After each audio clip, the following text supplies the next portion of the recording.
we went to the Sea of Galilee and saw, while we're talking about what took place at the Sea of Galilee and investigating it, there happened to be a man on a boat who was fishing with his net. And he's gathering, and there's a parable that Jesus gives in the Gospels about the parable of the nets, where he says a fisherman's job is to gather the fish, and they separate the good from the rotten, and they toss the rotten back in. So it will be at the end of the age. Right. You gather the fish, and the angels will separate the evil from the righteous. I'm calling you to be a fisher of men. He says that to Simon Peter. One of the profound moments, not the ultimate one, but one of them was me going, I think that's what I am. I'm a gatherer. I gather fish into the net, and I let God work out what the result of that is. I'm not trying to convert you in my show, although that has happened to be a very common occurrence. Or I'm not hoping. No, that's one of the reasons that your show can be watched, as far as I'm concerned.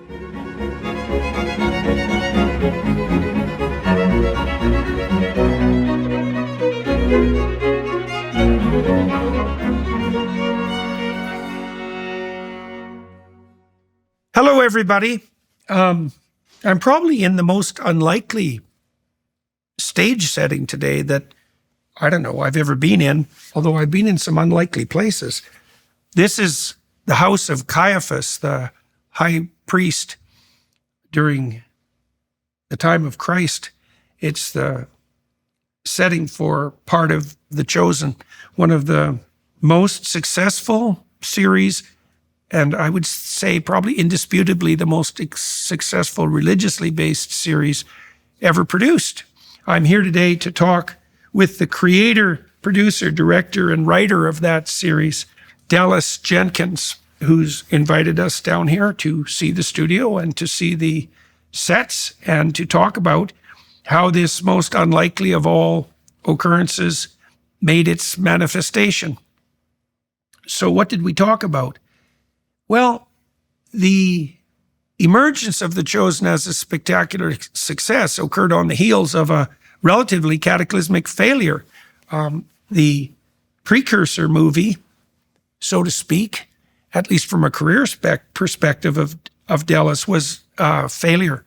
It launched as a Hollywood production and spiraled downward almost immediately. And we talked about the desperation, the despair and hopelessness that accompanied that failure, and then the surprising and remarkable consequences that unfolded across time. And I don't want to spoil the story. You have to hear it in its details to really understand what transpired. But out of the ashes of that defeat, let's say, rose the radical success of The Chosen, very unlikely enterprise. And I was extremely curious about how that happened. I wanted to know how it happened personally. What was Dallas's response to his failure? And how did the idea of The Chosen make itself present? And what did that mean practically? And why did the audience respond? And how was it financed? And what was the marketing approach, and why did that work? And what does it mean for the culture, more broadly speaking? And what has been the effect worldwide? And how are we to understand that? And we did what we could to investigate all those questions and to provide some at least provisional answers to them in the 90 minutes that we were fortunate to talk today. And so if you're interested in that story, and it's an extremely interesting story about the attempt to film the most interesting story ever told, you might say, then join us for this podcast. Well, let's start by talking about where we are, because we're in this remarkable set, part of a remarkable series. And so let's talk about the set first and then the series. We are in Caiaphas's house, Yeah. High Priest Caiaphas. Now, it's in Texas, not Israel. We film in Texas. Texans believe Jesus lived here anyway, so that's why we film in Texas. This is where he would choose to live. Exactly. And when he comes back, he's coming to Texas first. But we built this set. This is a season 5 set. It has not been released to the world yet. So you're introducing Caiaphas' set to the world. Chosen fans have not seen it yet. But this is the room in which not only Caiaphas and Judas make a deal, but ultimately where we'll see Jesus come for his quasi-trial, his Sanhedrin trial took place at Caiaphas's house under cover of night, away from the traditional place because they were trying to do it quickly. But with that uplifting, lighthearted note, this is where we're filming this conversation, is in Caiaphas's Right, and this place. is part of a large macro set consisting of a number of large buildings, each of which have sets built inside it. They're all soundproofed. And Yes. when did you set all this up? Well, season 1 of the Chosen was crowdfunded, and at such a low budget, we were starting from scratch. So we were finding places to film and trying to make them look bigger. It was after season 2 that we realized we have to have our own place. We can't just keep chasing the kinds of places around the country that some of which don't exist. We need our own home, and we need to stay in one spot. And so that's when we started to build some of these places here in Texas on a property owned by the Salvation Army. There's no pun intended on that. It happens to just be the place that had hundreds hundreds of acres of open land and some already interesting infrastructure. And so we built these sound stages. So right now we're in a sound stage that contains Caiaphas's house. 50 yards away is a potential place where we would film the Garden of Gethsemane. There's another building that has Simon Peter's house, Pontius Pilate's house. We had a place where we've got the room for the Last Supper. So, and then we've got a backlot where we've got a first century Capernaum recreation. So it's all over the place, but within about half a mile of each other. Well, let's familiarize everybody watching and listening with the story of The Chosen in the broadest possible sense. You just pointed out that it was crowdfunded to begin with. Yeah. And so why don't you start at the beginning of the vision for the series and the ambition for the series, and just tell the story, because lots of people who are engaged in this podcast won't know it. It was birthed from failure. So for coming up on 20 years leading up to 2017, I've been a filmmaker for that long. I've made several films with varying degrees of success, but all independent, outside of the studio system. That's when you hear the term indie film or independent film, it means not financed by the studios. And so I had varying degrees of success, but I was very eager to make a film that was either financed or affirmed or endorsed by Hollywood. And I finally got a chance to do that in 2016. It released in 2017. So January 20th, 2017 turned out to be the lowest moment of my life, or at least my career, because the film that I had gotten a chance to make released in theaters around the country with several big Hollywood studios attached and working on it, and it completely failed. And that was which film? It was called The Resurrection of Gavin Stone. And the fact that you haven't heard of it is part of the reason why it didn't do very well. So what happens is on a Friday afternoon, a math equation takes place. The numbers come in from the East Coast, and you can then decipher how a movie is going to do that day, how it's going to do that weekend, and most often how it's going to do for the life of it. And within a couple hours, I went from being a filmmaker who had a very bright future to a filmmaker with no future, because the movie bombed. The other stories that we were hoping to tell with these companies, the companies said, no, never mind. Clearly we don't understand this audience, this approach, the kind of faith-based filmmaking. And so out of that, I was home alone with my wife, Amanda, and we were crying and praying and confused, because you hear all the time, God's not the author of failure.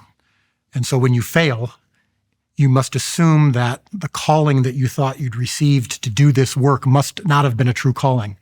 Anytime we feel called to something, it's hard to decipher sometimes whether it's a calling from God, or a temptation, or just a desire, a fleshly desire. And sometimes it's a fleshly desire, and it's okay. It's not, when we choose what we're going to eat for dinner tonight, I don't wait for God to reveal it to me. I just have a desire for something, and it's fine. But I had spent 2 years of my life developing this story and seeing so many moments throughout that where doors were opening and God clearly seemed to be present. And so then when it failed, I thought, I guess I was wrong. I guess God wasn't present or wasn't calling me to this. And so in the midst of my devastation, Amanda came to me and said, I feel very strongly and clearly like God is putting it on my heart. Open the story of the feeding of the 5,000 in the Gospels. I don't know why. I just know that that's what we're supposed to do. So we open the Bible to the feeding of the 5,000. A story I've heard many times before. I've been a believer as long as I can remember. So what about that story was for us?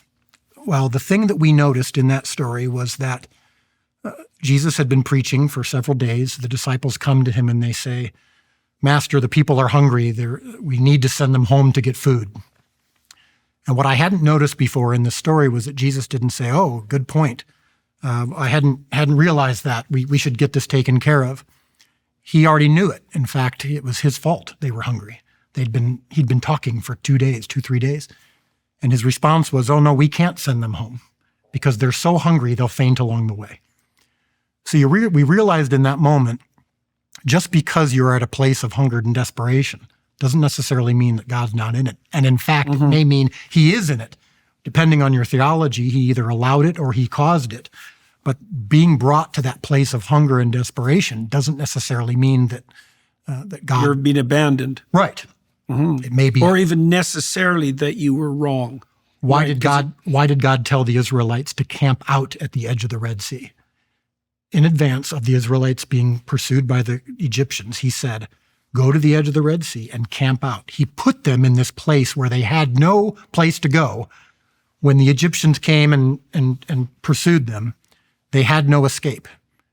And he put them there on purpose. And he says 3 times in a span of several verses, "So that I will get glory." In the beginning was the Word. Christ is a master at using short, mysterious stories. They change the listener who takes them seriously. My experience with the biblical text is that they're inexhaustible sources of wisdom. If I find something in them that is an obstacle, it's because there's something in me that has yet to be transformed. I just don't get it. The person that you do not think could ever be virtuous, oh, let me show you. This is the person who is fulfilling the law and the prophets. But seek first his kingdom and his righteousness, and all these things shall be added to you as well. I don't believe in that promise. I'll just be honest on this point. That has not been part of my experience. This parable I've been trying to understand forever. While we were talking and while we were sitting there, then it hit me. I saw it. Name me one ideology that has supplanted Christianity that has done good for humanity. This Jew is very frightened of a post-Christian society. He was the God-man, the model, the example of what we ought to become and what we can become. It's okay. It's safe for you and all of your doubts and apprehensions to open up and to let these stories in. He is the temple. He is the Torah. He is the covenant. He is prophecy fulfilled. If you're doing this and it isn't also the love of wisdom, it's also an attempt at wisdom without love. In both ways, you're going radically wrong. Power of love. It sounds so cliche when you say 60s, eh? I don't want to be in a Hallmark card, I tell you. We've got our work cut out for us, gentlemen. This is one peculiar time and one peculiar text, and I sure hope we're up to the task.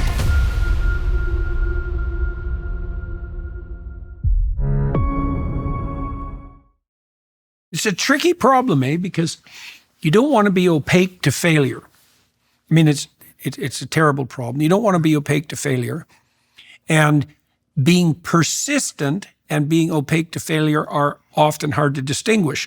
How do you know if you're assiduously pursuing your goals in the face of trouble and opposition, or stubbornly clinging to your tyrannical failures, right? Yes. Very hard thing to, that's part of that problem of separating the wheat from the chaff, or discriminating the spirits. And so you had spent a lot of time in your career trying to get in a position where you were attractive to the mainstream Hollywood studios. That had happened. Yes. It seemed, as far as you were concerned, that you were pursuing the right path. Then you get devastating news, and in relatively short order, that at least part of what you had envisioned just wasn't going to happen. Right. And you must have been wondering at that point too, and I'm curious about what you think about that now. Do you have some sense of why the film, I mean, there's lots of reasons films don't succeed, many, like any product. First of all, the probability that any product is going to succeed, even if it's a good product, is low.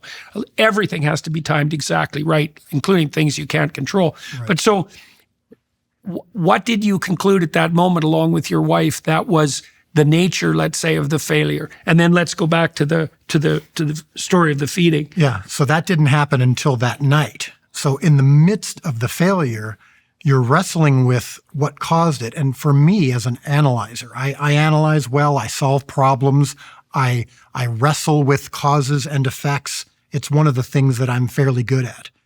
And then I'm realizing maybe I'm not good at it. Maybe I'm not, so there's the calling. Yeah, for sure. There's the calling, there's the spiritual direction that I believe God had given me. Now I'm questioning whether that's real. Yeah, well, that's the and thing then there's about the surface. There's the practical.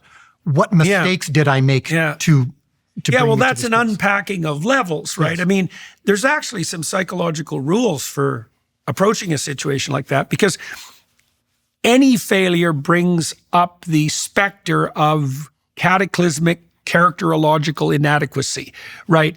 Did I fail pretend that I because- know what you just said? Well, but- did I fail because I made a strategic error, or did I fail because there's something fundamentally wrong with me at a very Yes. deep level? Yes. Okay, so one of the things that happens to people who are depressed, and it's actually one of the hallmarks of depression, is that every time someone who has a proclivity towards depression faces an obstacle or fails, they immediately move from contemplation of a mere strategic error to analysis of a fundamental characterological flaw. Right. Now, and so there's actually some rules for this. The rule is that if something happens to you that's negative, you should presume the least amount of error possible and then work downward. It's sort of like the presumption of innocence in the legal realm. Yes. Right? You don't want to take yourself apart any more than is necessary.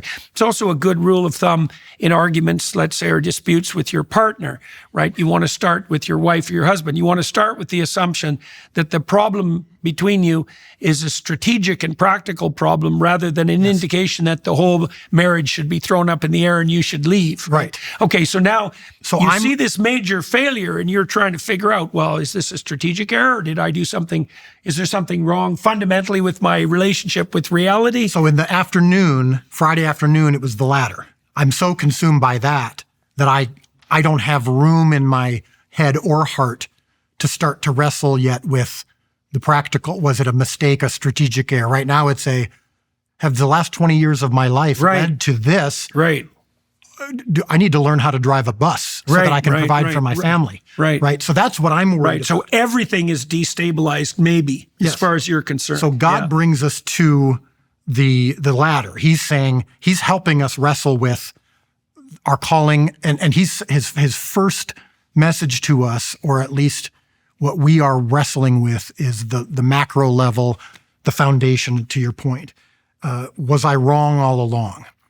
So in that moment, reading that story of the feeding of the 5,000 was very comforting because it's okay, this doesn't necessarily mean that God's abandoned me, to your point, or that I'm fundamentally flawed in my calling. Now, I don't know what's next. I don't know the Right, but you strategic. don't have to draw that conclusion. So in the story of Job, I mean, the decisions, Job makes a series of decisions in the aftermath of his cataclysmic failure, let's say, which is multidimensional, right? Because he loses his enterprise, he loses many of the members of his family, he ends up ill and disfigured. His friends are basically accusing him of moral impropriety of the sort that would lead to that outcome. Right. And Job's decision at that point is not to lose faith in the essential goodness of his being, even though he recognizes that he's flawed like every other person, or to lose faith in the benevolence of the divine, let's say. Right. And so he goes to the bottom. His wife says to him, there's nothing left for you except to curse God and die. Right. That's her conclusion, given the dismal circumstances but he doesn't do that. He maintains faith in himself, and he maintains faith in the benevolence of existence, even though he can't necessarily perceive it at that moment. Yeah. So I'll get to that, because what I did was, in the moment, I'm struggling with faith in myself, for sure, struggling with faith in my ability to hear God's voice and know what I'm supposed to be doing. And God brings in this reminder of a story that makes me feel a little bit better, a foundation. Right, and this came to your wife's mind, this story. Yes. And that's why you investigated it. Yes, that's her she was not Job's wife. She did not say, curse God and die. She said, So that's interesting. So, Yeah. so one of the things that does happen to people in circumstances like this, and it's worth noting psychologically, is that if you are wrestling with a very complex problem, you can watch memories and images flit through your mind. And you can think of it, your imagination, what your imagination is trying to do is to sketch out the nature of the new landscape.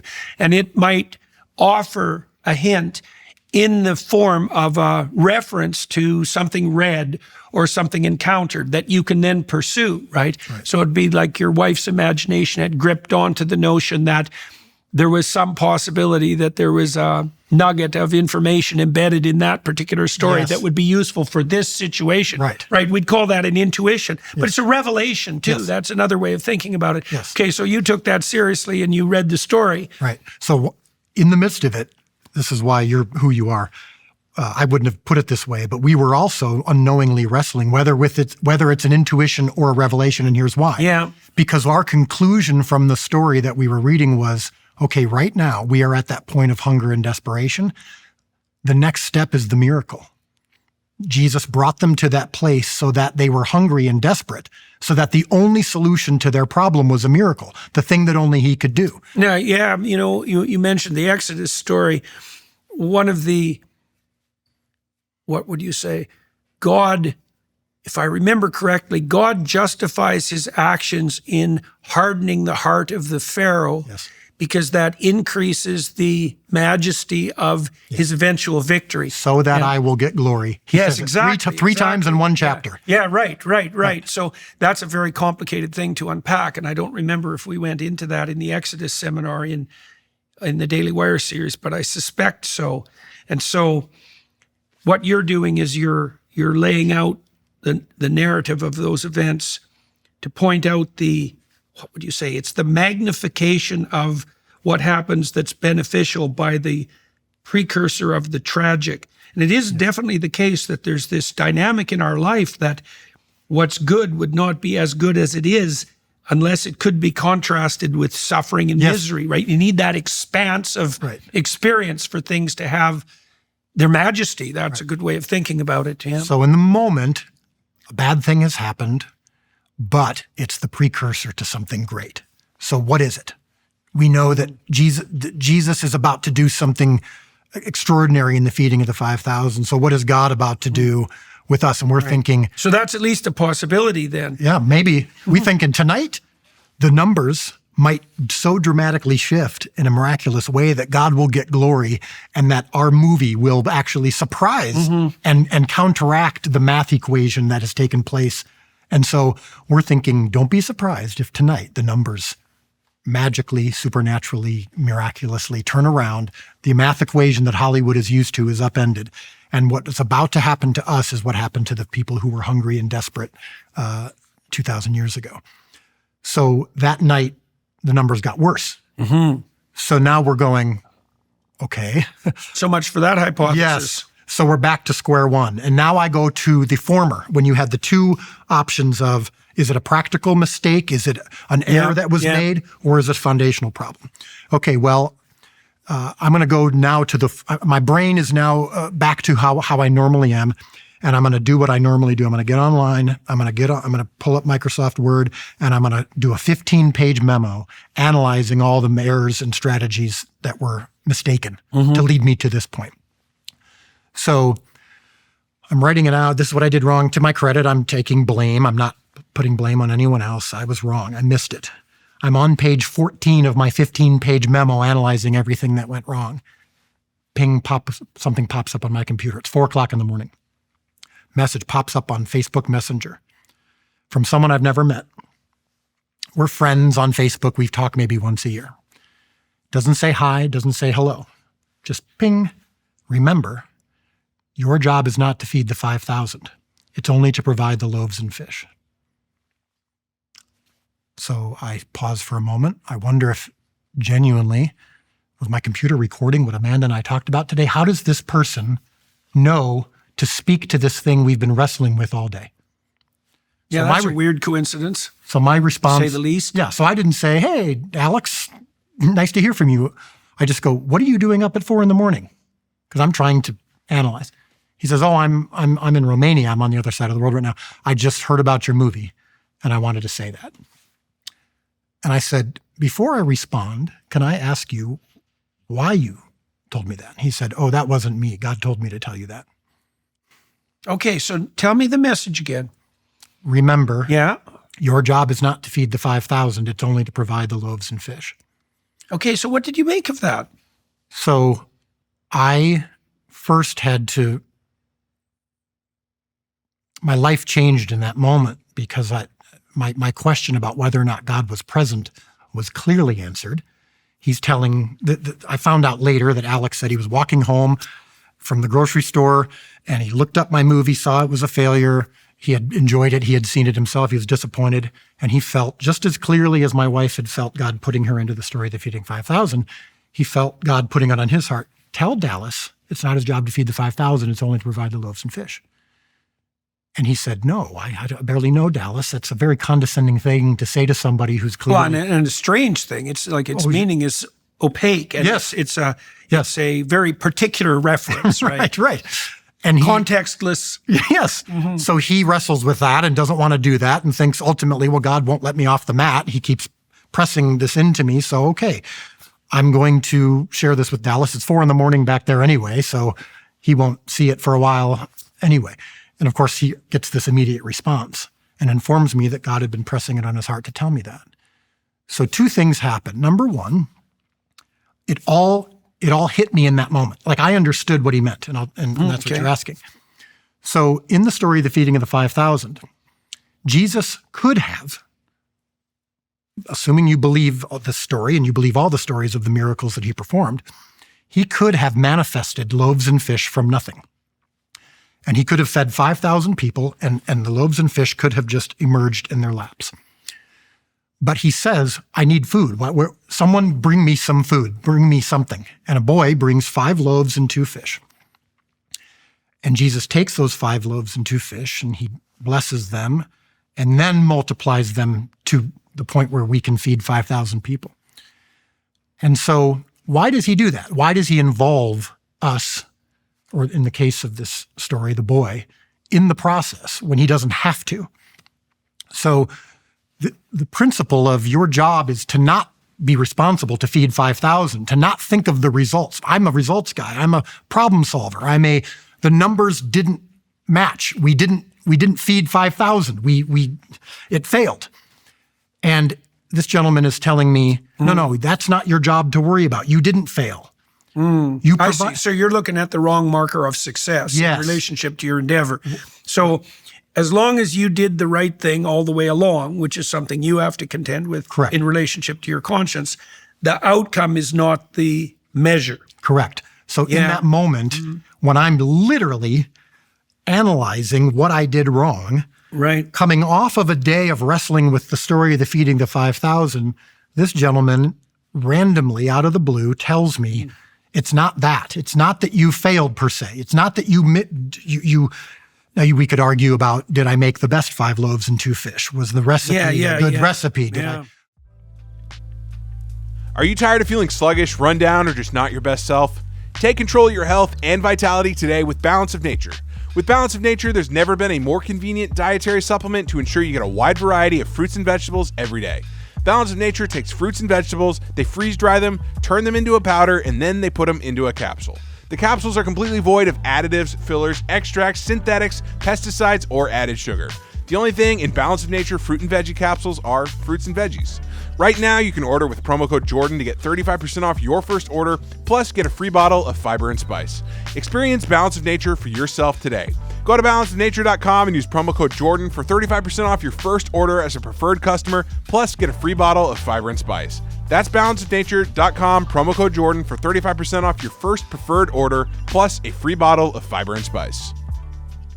So back to Job. Yes. So you see, this is exactly the issue that's dealt with in Job, because part of the subtext of Job is the problem with assessment of a situation. What would you say? Using anything but proper intent as the measure. Right. Now, and the reason for that is fairly straightforward, is sometimes things that are radically successful fail in the measurable moment. I'll give you an example. So, for example, Nietzsche's book, Beyond Good and Evil, I think it sold 200 copies in his lifetime. Right. Yeah, so it was a cataclysmic failure. but it was maybe the most impactful book of philosophy in the last 150 years. Right. He didn't know. Right. And then there's the contrary situation where you succeed beyond your wildest dreams in the moment, but it's hollow and you've sold your soul for it. And everything that comes flooding towards you, which looks like success, is actually the means for your destruction.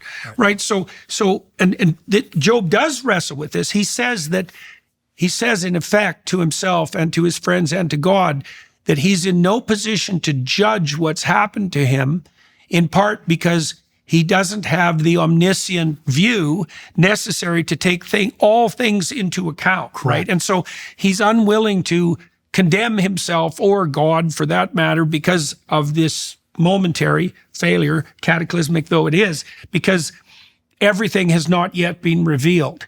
Now that's complicated because it still leaves us in an uncomfortable situation, which is, well, if you can't use the result as the marker for success or failure, what do you use as a marker? So now you went over your conduct, you got this message, and you presumed, I'm leaping ahead a bit, my suspicion is that you presumed that perhaps this hadn't been a failure. Like, how did you make the judgment? Well, how did that change your judgment of the situation? It took a year, and I think it's still taking place today as you and I talk about this show. That, spoiler alert, has become one of the most successful shows in the world, and I have gotten some of those things that I used to pursue. But it's different now. So we'll put a pin in that. Yeah. We'll come back to this moment. Yeah, okay. I don't know yet. I'm going, okay, so he's right. So you set the stage so this could be successful. Yes. And so you did your part. That's the message. The message is you did your part. Yeah. But did I do a good job? Was the fish and loaves the best I don't know yet. I don't know what the reason is for this, because if the result, the miracle, isn't a good result for the resurrection of Gavin Stone, the name of the movie. Yeah. If it's still failing, if it's never going to succeed, then what is I gave my loaves and fish. He's just saying to me in that moment, don't worry about it. Be okay. Because I'm wrestling with what's the next step, and I don't know.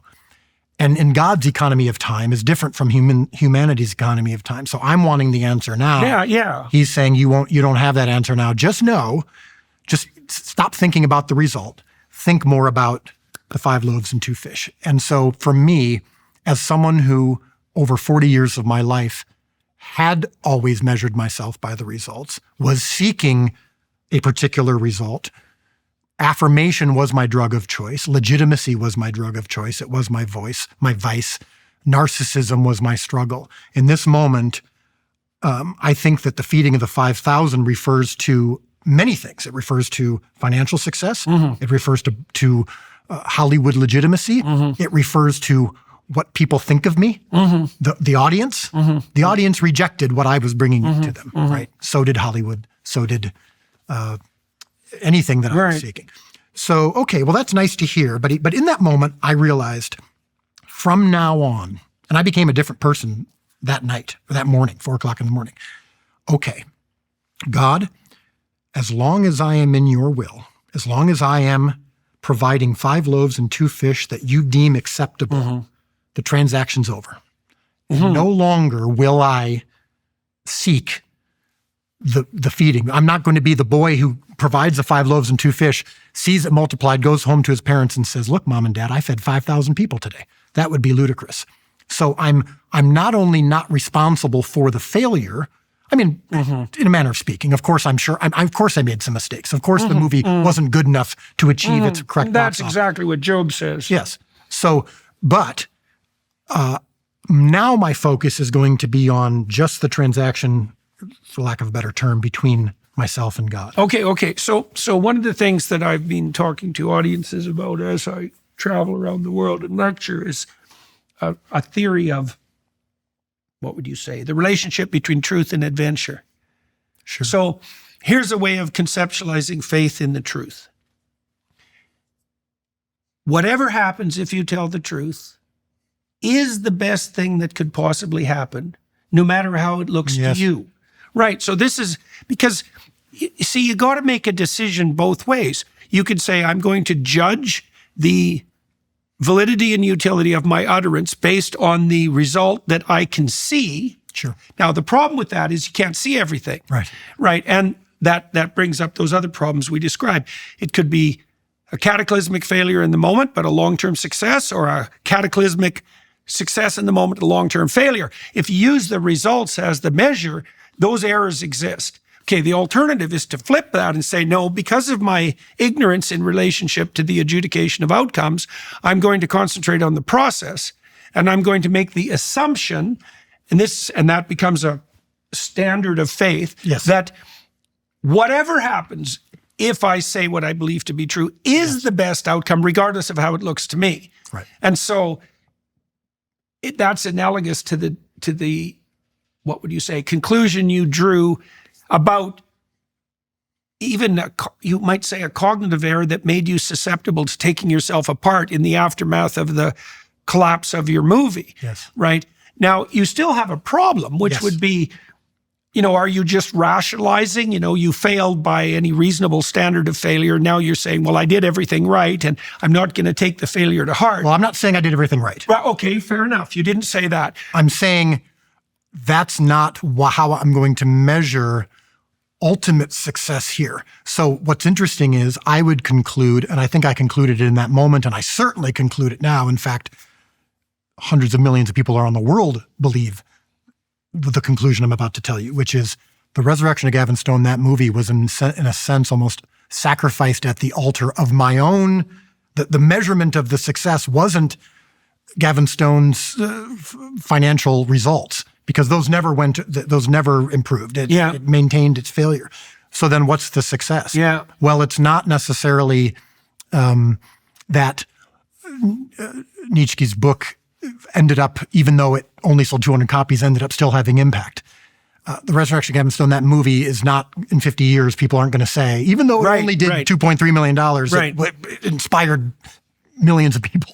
That movie is the again, I don't know if I have a better term for it, kind of sacrifice. Yeah. Because the story that God is telling in this moment is at the risk of sounding arrogant, my story.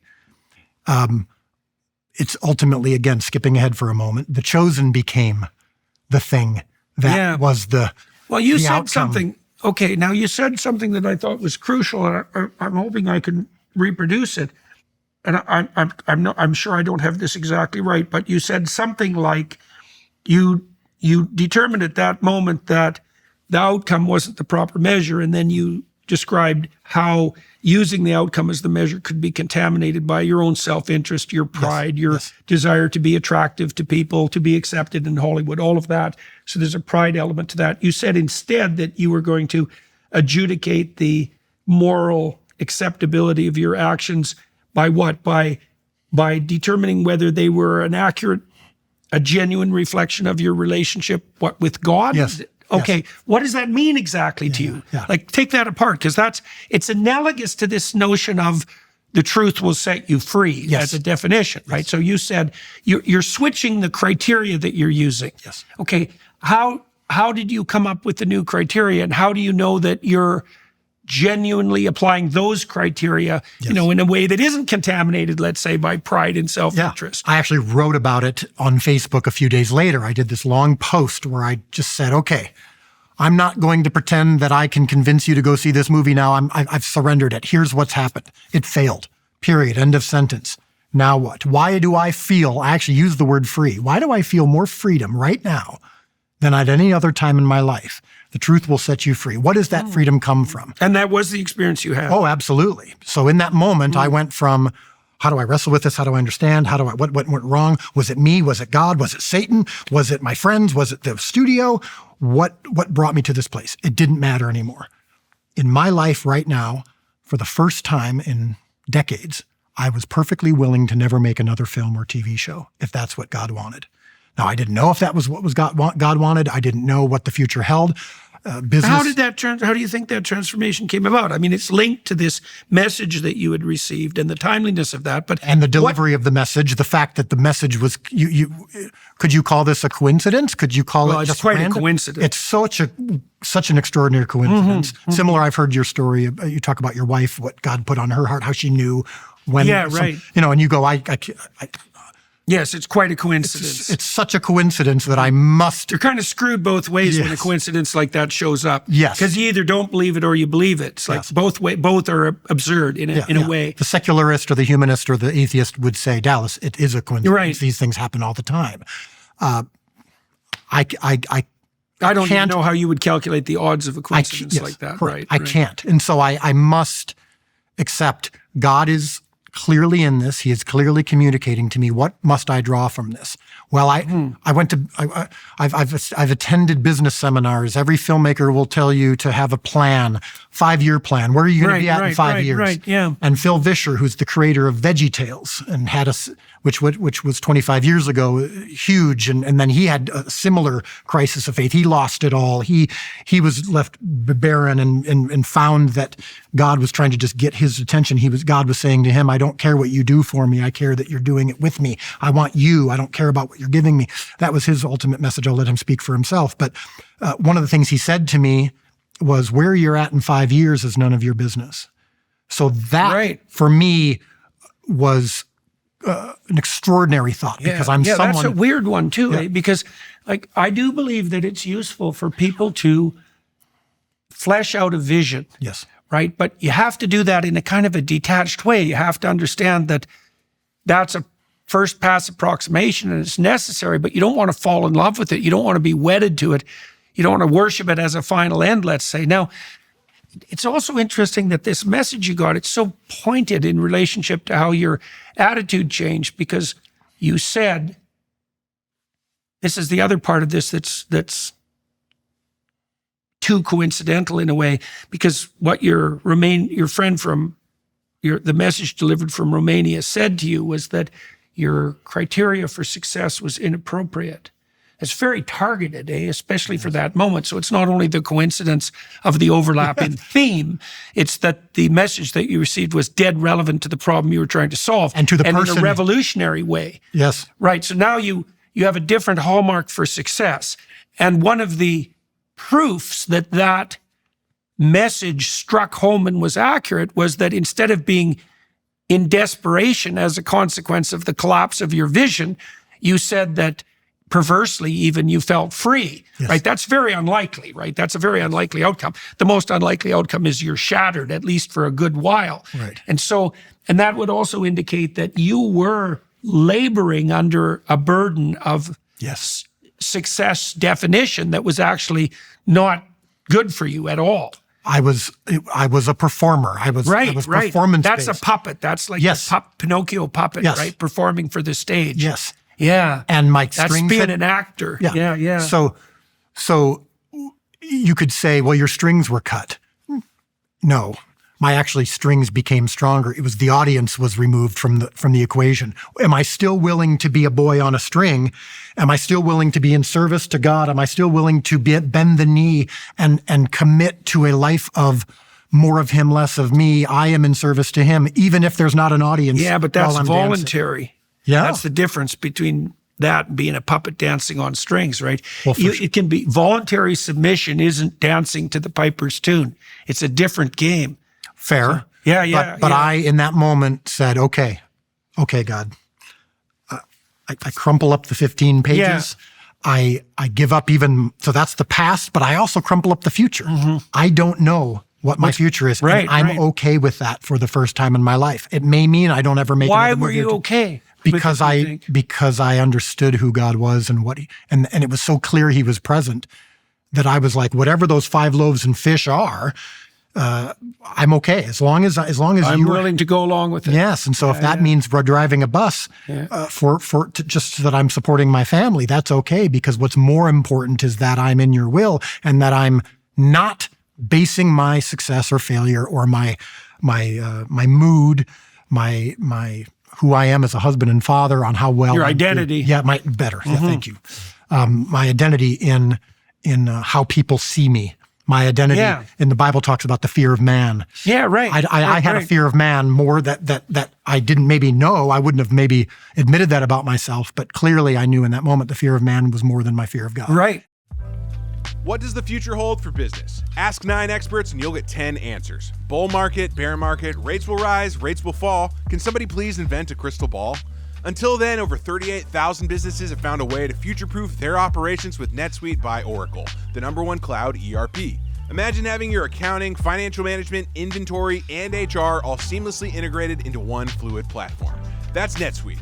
With this unified business management suite, you're not just juggling numbers, you're wielding a powerful tool that gives you the visibility and control to make quick, informed decisions. It's like having a map in a maze of market uncertainties. Real-time insights and forecasting? Check. It's like peering into the future with actionable data at your fingertips. And here's the game changer. You'll be closing your books in days, not weeks. That means less time drowning in paperwork and more time focusing on what truly matters, steering your business towards success. Here at the Daily Wire, we are proud to partner with NetSuite because they are leading the way in future-proofing operations for businesses around the world. Whether your company's earning millions or even hundreds of millions, NetSuite adapts to your needs, helping you respond to immediate challenges and seize your biggest opportunities. Speaking of opportunity, download the CFO's Guide to AI and Machine Learning at netsuite.com/JBP. The guide is free to you at netsuite.com/JBP. That's netsuite.com/JBP.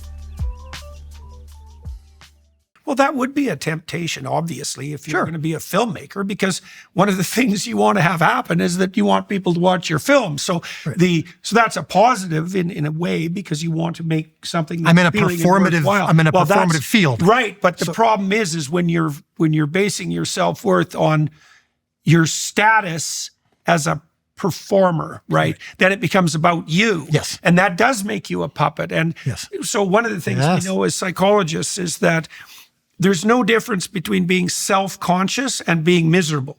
Those are so closely linked, you can't separate them statistically. And if you're on stage and you start worrying about how the audience is reacting to you, you get self-conscious and you stumble over your words, you're embarrassed, people can tell you're self-conscious, you get awkward. Yeah.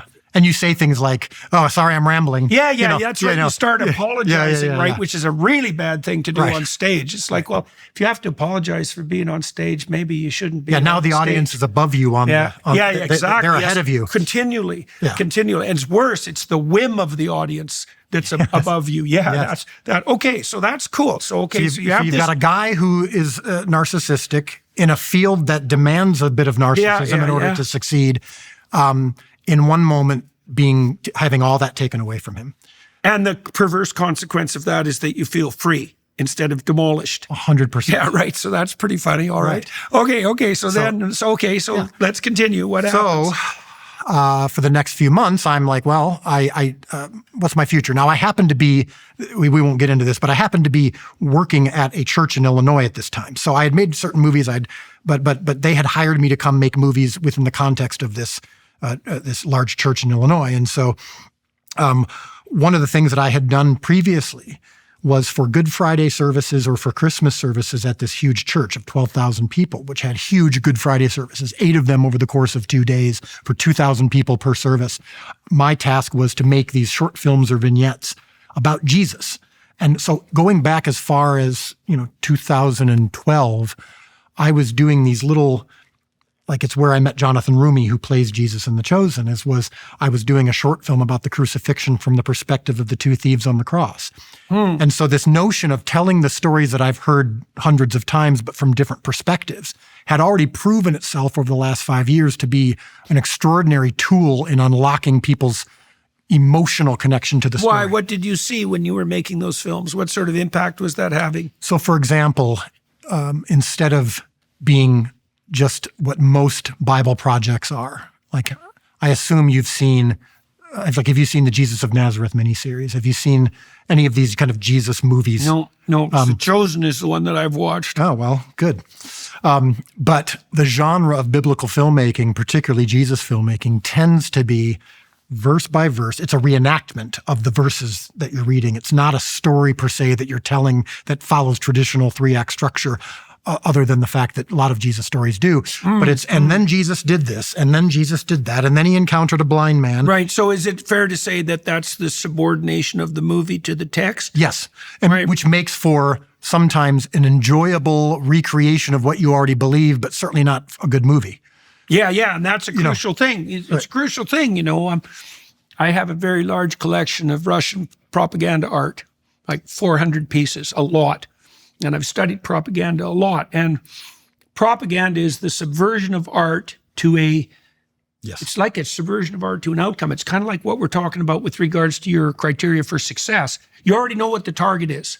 The thing about telling a story is a story is a quest. Yes. You don't know what the outcome is. Now, you might say, I want to make this story in a way that serves the highest possible purpose. That gives you a lot of degrees of freedom. Right. But the story isn't genuine. The story isn't genuine like a conversation isn't genuine if you know what the outcome's going to be. Like our conversation here, I don't know where it's going to go, right? I want to let it go where it's going to go. Religious films can be propagandistic, just like political films. Can be. They almost always Yeah, are. I know. And then they fail. They're not interesting. Yeah. And I think not only do they not serve the religious purpose, then I think they harm it. 100%. Because it looks like it's the hijacking of the quest in art to push forward a message that's predetermined. It's not an exploration. There's not even any faith in it, right? Because there's no risk in a way. Right. Yeah, so it doesn't work. And, part of the reason I think that one of the things I've learned about atheists, because I've learned a lot about atheists discussing religious issues with atheists. Have you ever been one? Do you think that there's been a time in your life where you would have said, I don't believe there's a God, or have you always been agnostic on the verge of back and forth, wrestling? I think I was never an atheist because I was never confident enough in my own doubt to proclaim it as a virtue. Right. In a way, I knew it at minimum. I knew that I didn't know what the hell was going on. Right. There's another thing that mitigated against that too, is that I've believed in evil since I was very young. Which and so helpful. Well, maybe not when you're 8. If you believe in evil, you believe in good. Yes. Because it's the opposite of evil. And so now, amorphous though that may be. Okay, so now, propaganda. Yeah, so, you learned that you were telling stories. And you were doing that by showing these stories from a new light. Okay, so how did you come across that as an idea? Well, ironically enough, I was listening to a sermon from a pastor in Louisville. His name is Kyle Idleman. And he did a sermon on the crucifixion, and the story of the crucifixion and Jesus's relationship with the 2 thieves on the cross takes just a few verses. Right. So in just a few verses, a man goes from mocking Jesus and seeing those mocking Jesus and joining in on the mockery, and within just a few verses says, I want to be with you. I believe in you. Right. And a lot of transformation packed into a very short period of time. As a storyteller, it's pretty bad storytelling. There's no journey. We just know he was mocking him a few verses later. He believed in him. There's no 3-act structure. I mean, I guess there's the first and the third act. There's the before and the after, but there's no middle. And so what would lead him? This pastor was saying, what might have he heard from Jesus that could have caused him to break, right? And so this pastor opined, not claiming fact, but he opined, what if he was broken by Jesus's comment, forgive them, Father, for they know not what they do. Some of this, he's being mocked, mocked. Well, that would be a thing to be broken by if you actually saw it happen. Right. So you're mocking him, you're joining in the mockery, and he's just completely, not only is he not fazed and broken by it, he's actually praying for the forgiveness of the people who are doing it. And he means it. Right. So that's what his opinion was, and I thought that was very compelling, and I thought, I want to make a short film where we unpack the backstory, the before. And that's a word we use all the time on the show. So there's a lot in that story that needs unpacking too. Right. It's like there's lots of things in principle that you could have taken inspiration from. Why do you think that hit you, what he was doing? Why do you think that captured because that's a calling, right? That's the manifestation of a calling. And it has a big effect, as it turns out. Right. So something is being born there. Something triggers a commitment or an interest? What happens exactly when you see him? It's a very quick and easy answer. I'm a storyteller. So, just for example, I watch your gospel series on Daily Wire, and I'm seeing extraordinary intellectuals wrestle with and discuss and debate. And I'm watching it. And of course it speaks to me because I love the Gospels and I've been a believer as long as I can remember. And I've been tasked and stewarded with, again, fast forwarded for a second, with portraying the gospel story to the world through the medium of television in this way that has seemingly transcended cultures and boundaries. And so I'm interested in it from that perspective. But I listen to some of you talk and I go, yeah, that's fascinating, but my job and my calling and my interest and my skill set is to tell it as a story. And because I'm a storyteller, I'm attracted to the emotional as much or more than the intellectual. And so I've known these stories all my life, but ever since I was a kid, when I was a little kid, I would hear Sunday school stories. And I'm going, what would it have been like to sit around with Jesus at a campfire?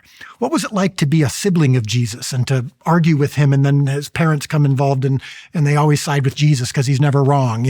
What would it have been like to go to school with the perfect Son of God? All those, I was always intrigued by those. And the reaction you just had where you chuckled, I'm like, that was me. I'm going, and I would say that. I'd go, can you imagine what it would have been like to be Jesus's brother? And to go, Mom, Jesus did this again. And Jesus, and his mom says, well, you need to make the adjustment. He's like, you're always on, Jesus can do no wrong. He's the perfect child. Mom's like, well, yes, he is actually. That's very funny. So those kinds of things, I was 8 years old and was wrestling with that, right? So Well, and there are people who are natural storytellers. I mean, that's a real gift. And it's. Well, my father is an author of over 200 books. He's one of the most prolific authors of all time.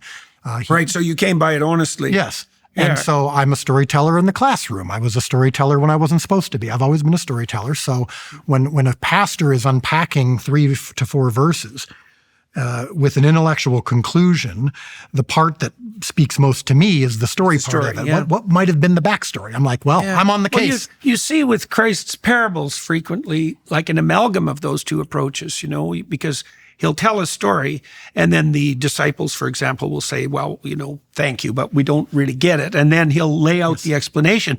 I've certainly found in my lectures that the most effective way of driving a point home is to tell a story and to provide an explanation, right? The story is brought, it's like the playoff intellectually between Dostoevsky and Nietzsche, who are aiming in very similar directions.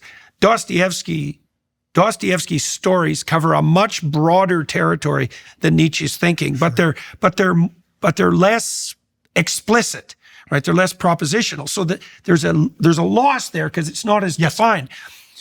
Nietzsche is more defined and more specific, but there's a loss because the expanse that Dostoevsky covers is broad. I'll give you an example. So in the Brothers Karamazov, the hero is a novitiate named Alyosha, and he's contrasted. Alyosha is a very good person, but he's not an intellectual, and his arguments aren't as tightly formulated and pointed as they might be. He's often at a loss for words. His brother Ivan is hyper charismatic and unbelievably pointed in his propositional reasoning, and if he goes head to head with Alyosha, he can win the argument. But he loses the battle because as the story unfolds, you see that the goodness of Alyosha triumphs over the Luciferian rationality of Ivan. Ivan wins all the battles, you might say, but loses the war. And Dostoevsky could portray that because he used a story.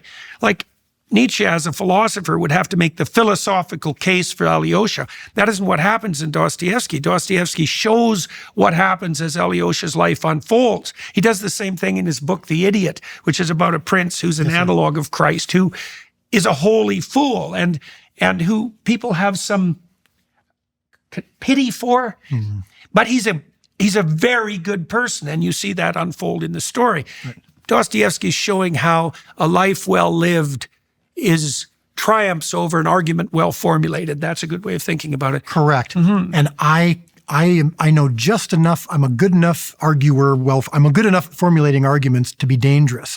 But at my heart, I always find that the way into the persuasion, if you want to look at it from that way, is storytelling. And it always seems to... Persuasion or communication? Both. Yeah, okay. So if I say to you right now, so this morning I wake up and I get out of bed, the simple fact of me saying that, you're going, well, well, then what happened? Right. Even though you know that it's probably, in most likely, banal, it's not very few significant things happen when you just get out of bed, but you're intrigued, right? That's What all I know. happens next? I don't know that I can intellectualize why. I just know that it works, and I know that that when I set out to make that short film about the two thieves, we showed their backstory. We showed how they met. We showed, again, all through not fact, but through what we call plausibility.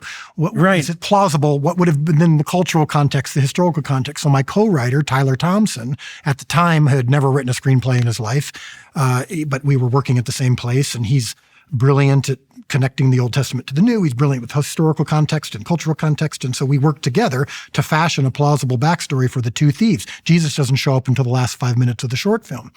So we spend 20 minutes establishing the things that led these two thieves to be on the cross. And they finally get on the cross, and we get to the crucifixion moment when Jesus is there. And the audience, of course, in a church is going, all right, now we're here. We get it. This is the crucifixion story we've heard so many times, but we're seeing all these comments from Jesus that are in Scripture. We're seeing them now through the lens of the two thieves on the cross, this backstory that we've been following. And so what happened, to your question, is the audience I saw and experienced, and they told me there was a significant aha moment. Right. That's a revelatory moment. I had never considered this. It makes more sense to me now. I read the things go together. Yes, now when I read these four verses, I actually can not only understand it perhaps a little better, but I also can see myself in the thief on the cross. And that's the problem with most biblical storytelling, is that it's through the eyes of Jesus. Jesus actually doesn't make for a good protagonist in a drama, because he doesn't necessarily, outside of that moment in Scripture where it says he grew in wisdom and stature, but once his ministry starts, he doesn't make for a great protagonist, because he doesn't necessarily learn. He doesn't necessarily go from bad to good or anything like that.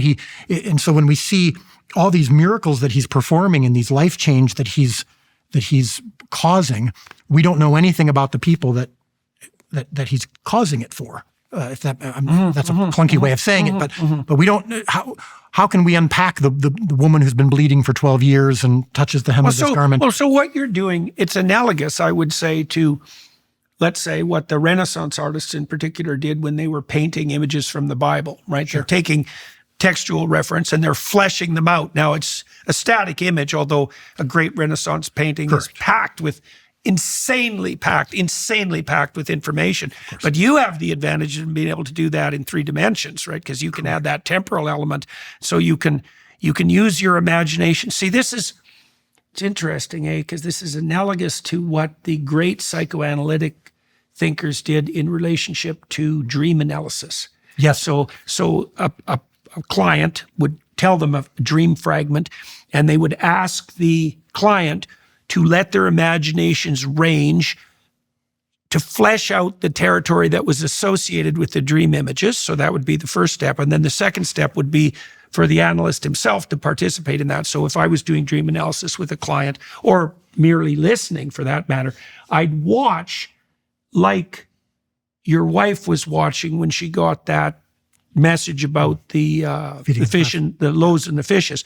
I'd watch to see if an image or an idea flashed into my mind. And one of the things I was doing as a therapist is you'd tell me something and something would be triggered in my mind. So it's associated. Now, we're similar in some way. So if I have an association to what you're saying, it's possible that it's also fleshing out the broader meaning. Yes. Now, you're taking these biblical stories that are fragments of a narrative, obviously, because the thieves had a life, and you're letting your imagination flesh them out, right? Yes. And amplifying them. Ignatius talked about that. He said, St. Ignatius, when he says we're to read the Bible with a sacred imagination. Right. The text isn't meant. Protestants are uncomfortable with this. I'm an evangelical Protestant.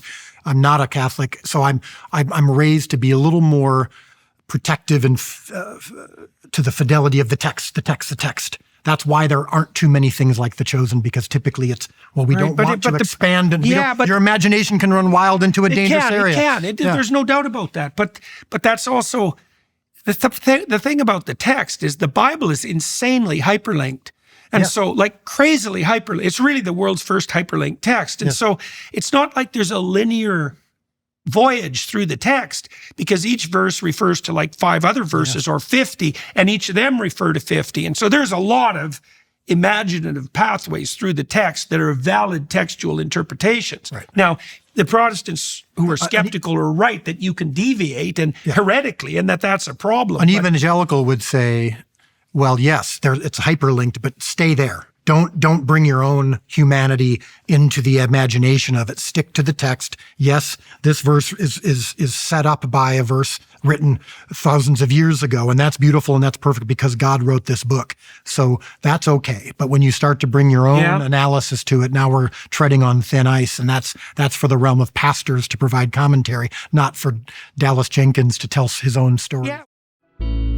As Christmas approaches, there's a beautiful opportunity to keep God at the center of the season through Hallow, the #1 prayer app. They're launching a special Advent prayer challenge called For God So Loved the World that promises to be a transformative spiritual journey. This challenge features an incredible lineup of guides. Survivalist Bear Grylls and Jonathan Roumie from The Chosen will lead you through a severe mercy, a powerful story of faith and divine love. You'll join Pastor Francis Chan and Jeff Cavins for profound scripture reflections, while actor Kevin James explores the spiritual classic Divine Intimacy. The experience is enriched with beautiful Advent music from award-winning artists including Gwen Stefani, Lauren Daigle, and Matt Maher. It's more than just daily prayer, it's an invitation to experience God's love, mercy, and healing in a deeper way. Don't wait. Get 3 months of Hallow free at hallow.com/Jordan. Make this a time of putting God at the center and experience the good that comes from it. That's hallow.com/Jordan for 3 months free.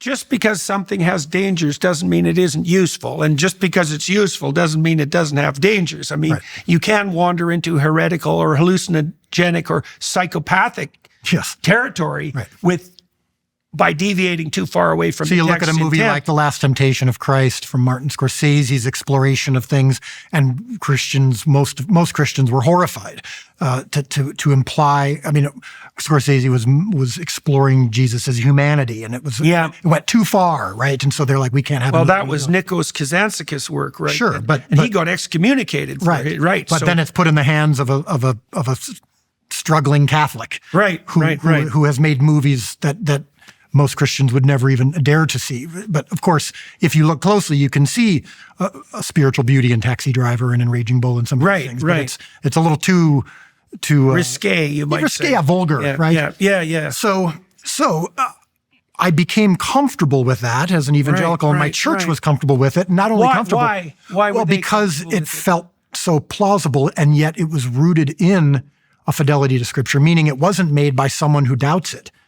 You know, you look at the movie Noah from Darren Aronofsky, where many Christians were offended by that because he was exploring the story of Noah as an environmentalist manifesto of sorts, and Ridley Scott doing the Exodus story about Moses, and he's clearly not a believer, right? And so that was that's where the textual interpretation gets subverted to the psyche of the interpreter, right? The danger that the Protestants are warning against, correct. But when it's in the hands of someone like myself, who is a believer and who has been raised and trained in fidelity to Scripture and loves it, so my artistic imagination has some boundaries to it that I see. This is what Jonathan Pageau has done on the iconography side, right? Yes. He was trained as a modern artist, but he adopted an attitude of respect and fidelity to the tradition, and that bounded his artistic imagination. Yes. Right? But it provided it with structure, and it's interesting because that means that his artistic vision is now in sync with this broader tradition, which is what you're striving to do by your own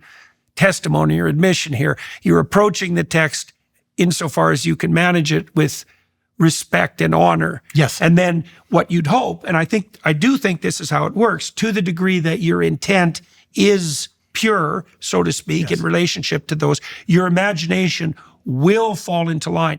That's how imagination works, because it's a goal-directed process. Yeah. So your goal, and maybe that's part of what happened in that transformation too, is right, because you said you switched from outcome as evaluative standard to something like relationship or covenant as standard. Right. That should mean that your imagination is much more reliable. Yes. Yeah. Okay. And so because maybe that accounts for why Jonathan's iconography is intended to point people to to the thing. Not the to one. him, for not example. to him or to the icon itself. Right, The icon is not an object of worship.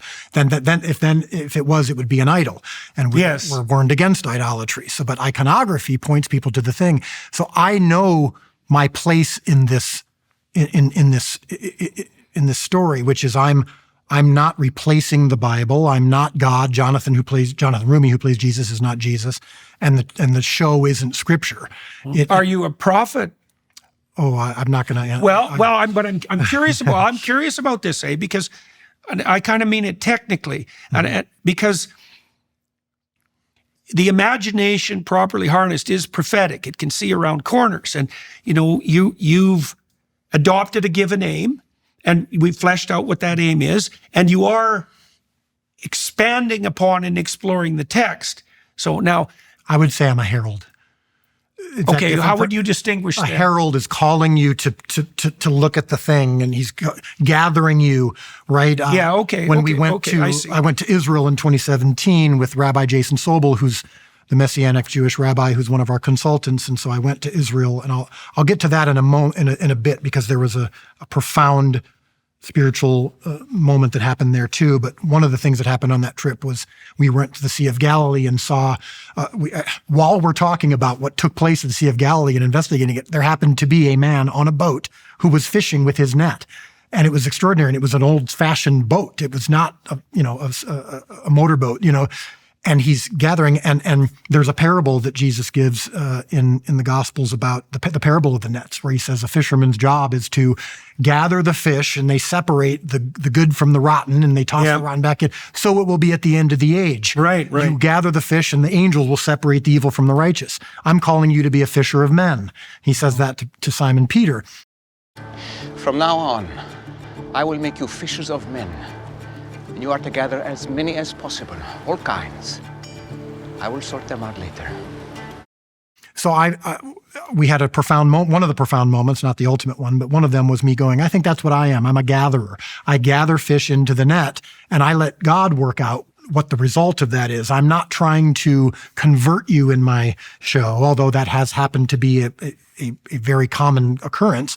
Or I'm not hoping. No, that's one of the reasons that your show can be watched, as far as I'm concerned, because there isn't that element of compulsion and force and propagandistic intent. Correct. That, by the way, does drive so much atheist resistance. Like, a lot of atheists are not merely rationalist, materialist determinists, let's say, who are skeptical. That's sort of their intellectual facade. Right. A very large number of them were hurt by religious people using force to drive home their beliefs, right? Not helpful. And, I'm always leery of religiously themed entertainment, because it's got that propagandistic element of subversion. And even though hypothetically it's for a good cause, it makes me revolt. Right. Let's say. Right. The Chosen didn't do that. I enjoyed watching it, partly because it succeeds on the basis of its ability to tell a story. Sure. Which is that, and it's weird that should be the first thing, right? But it has to be. It has to be. I don't think anything can take primacy over the story. It doesn't look like it to me. That's where the feeding of the 5,000 story, again, rears its, I wouldn't say ugly head, rears its beautiful head, because when I'm writing, I'm not thinking about trying to, quote unquote, convert or even feed 5,000 people. I'm trying to tell a great story. Right. I'm trying to honor God and tell as close as I can the truth of the character and intentions of Jesus in the Gospels. And so that's my job in these. And when I first started doing it with my co-writer. Right. Are you guarding your, okay, so this is a very tricky question, I suppose. I mean, yeah, all your other questions have been completely, they've just been. Nothing, I know. Yeah, 2 + 2 = 4. Well, one of the dangers too is that you get concerned about okay, as I've become more successful, let's say as a public communicator, a podcaster, the temptation to protect my reputation in relationship to my selection of guests increases. Should I really talk to that person? Right. If I get worried about my reputation, then I'm going to fail, because the wrong thing is driving me forward. All I've been using this podcast for is to talk to people who I want to hear from, so I can learn something. That's it. If I get for you as a Christian, if you get concerned about your reputation as a Christian, you're going to get dull quick. Oh, right. I tell people that all the time. They'll say, okay. why do you do this show? And when I'm sitting on my laptop in my living room, if I'm thinking about this scene will cause YouTube videos to come up like they have over the last several years about me. You can look on YouTube right now and find plenty of videos talking about my heresy and my that I'm leading people to hell because I'm not just, whatever. Or you can find videos that are saying that I'm the greatest storyteller ever and that this show has changed their life. If I start to seek to pursue the latter and avoid the former, then you're done. I'm not making a good story. Well, you can see this is what's happened to Hollywood in relationship to the woke ideology. Right. It's like as soon as pleasing the woke ideologues becomes the goal, then the stories are like instantly contemptible. Oh, 100%. They're worse than dull. Right. And the people who participate in them are empty. And it just dies. It just, as we've seen, it just dies. So my comfort with telling those stories in the way that I am could have only come from that moment at 4:00 in the morning where I gave up. So the feeding the 5,000 that I felt responsible for not only refers to financial success, it refers to spiritual achievement, right? Mission. I can't feel like my mission is to convert more people or gather more fish or when I gather them, I'm responsible for putting the righteous in this boat and the evil into that's God's job, right? So I'm a gatherer, I'm a herald. So that's to your question. Yeah, okay. So my comfort with telling those stories could have only happened after that moment that happened at 4:00 in the morning. And so what happened after we've had several short films and vignettes over the years that had that resulted in that aha moment. It was clear that we were onto something. It was clear that telling stories from a different lens allowed people to unpack it differently. So, for example, I filmed a vignette around the crucifixion where Peter is wrestling with how is this possible that the Messiah could have died? If he's the Messiah, why would he die? I must have missed it, right? And so he's bad outcome, right? So he's flashing back to when Jesus. He's flashing back to when Jesus called him Peter and called him the rock and said, you now have the keys to the kingdom of heaven, yada, yada. So he's flashing back to that moment. Well, I went to that moment and I started it with two disciples arm wrestling. And they're just having fun around the fire. This goes back to my 8-year-old self. What would it have been like to sit around the fire with Jesus, the 12 disciples, and they're just friends. What are they doing? And so they're arm wrestling. And I have one of the disciples have a surprise victory over the other. The other one had been undefeated. And Andrew defeats Thaddeus. And they go, oh my goodness, look what happened. He won. And John says, I can't believe Andrew beat Thaddeus. And Jesus says, even I didn't see that coming, right? Jesus making a joke about his own divinity. And I remember leading up to that, my wife Amanda had even said, I don't know if this is, sometimes people are uncomfortable with so much humanity of Jesus, right? I'm assuming that's a good joke. Right. That's what I think. It's a good joke, yeah. So I remember, I'll never forget it. I'm waiting, that joke comes and the audience laughs hard, but I'm a fairly good audience gauger and I could tell it was not only just a laughter of humor, it was a laughter of relief. Sure. The air was let out of the balloon, maybe it was, and I've had people coming up to me going, oh my goodness, seeing Jesus have fun, seeing Jesus laugh with his friends was a revelatory moment for them. It unlocked, it made everything else make more sense. It brought it more brought some play into it. Well, of course, but then by that case, then it opens you to the next part, which is when he calls Peter rock, the serious stuff. Your soil is tilled because you're laughing, because you're charmed, and this clearly must have been how Jesus was, because why else would children have found him so attractive? Why else would thousands of people followed him around just to hear him speak? So it was not an offensive thing; it was a life-giving thing, and so we learned that worked, right? So that was the training ground that's for what important. happened. So a few months, fast forward to a few months after my failure, after my moment at 4 a.m, and I take the script that we had written a year and a half earlier about the birth of Christ from the perspective of the shepherds. I put it on the shelf because of my Hollywood movie, right? Well, I'm thinking I'm willing to drive a bus. I'm willing to get a normal job, whatever it takes. But let's pull this off. And I'm still working at this church. I've still got the security of that job. I say to them, you want to do another short film? Let's film it for Christmas Eve. And they loved it, right? So I'm on my friend's farm in Illinois, 20 minutes from my house. I'm filming this short film called The Shepherd. And it's about what the shepherds would have been experiencing that morning and what it would have been like to be a shepherd and what it would have been like to be in the marketplace that day in Bethlehem selling your sheep for slaughter. And then that night, while you're out in the field, you're visited by a host of angels and choosing you as shepherds, the lowliest of the low in society. So we're going to unpack that. We see it in Scripture briefly, but Scripture doesn't say the shepherds who happen to be lowly and happen to be poor, and you have to unpack that somehow. You have to get that from somewhere besides Scripture. So that's what we're doing.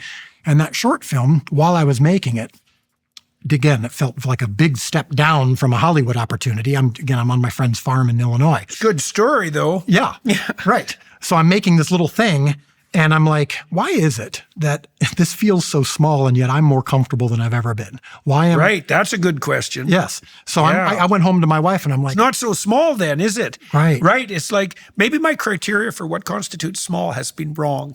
right. And that's where I go, loaves and fish. Right. I'm just focused on the 5 and 2. And this is my 5 and 2 right now. It didn't even feel like 5 and 2. It feels like 1 and a half. It's small, but it's life-giving and I'm good at it. I could tell I'm better at this than I am anything else. Biblical storytelling seems to be easier for me. I don't struggle with it as much. Right. I'm on set. I'm more comfortable. So it's a door that opens if you knock on it. Yes. So I'm telling the story and I love it and I'm feeling like it's good. And while I'm doing that, I'm also I'm binge watching The Wire on HBO, which is a show that's been around for years, and it's vulgar, but I'm binge watching it and I'm appreciating the storytelling and how the show covers multiple. It covers the cops, it covers the city hall, it covers the people on the streets. It's a crime show, but it covers multiple angles. And I'm like, that's never been done before in a Jesus story.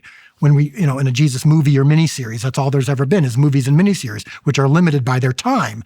And because of their limited in time, they don't explore much more than, and then Jesus did this, and then this verse by verse, miracle to miracle. That's what these are.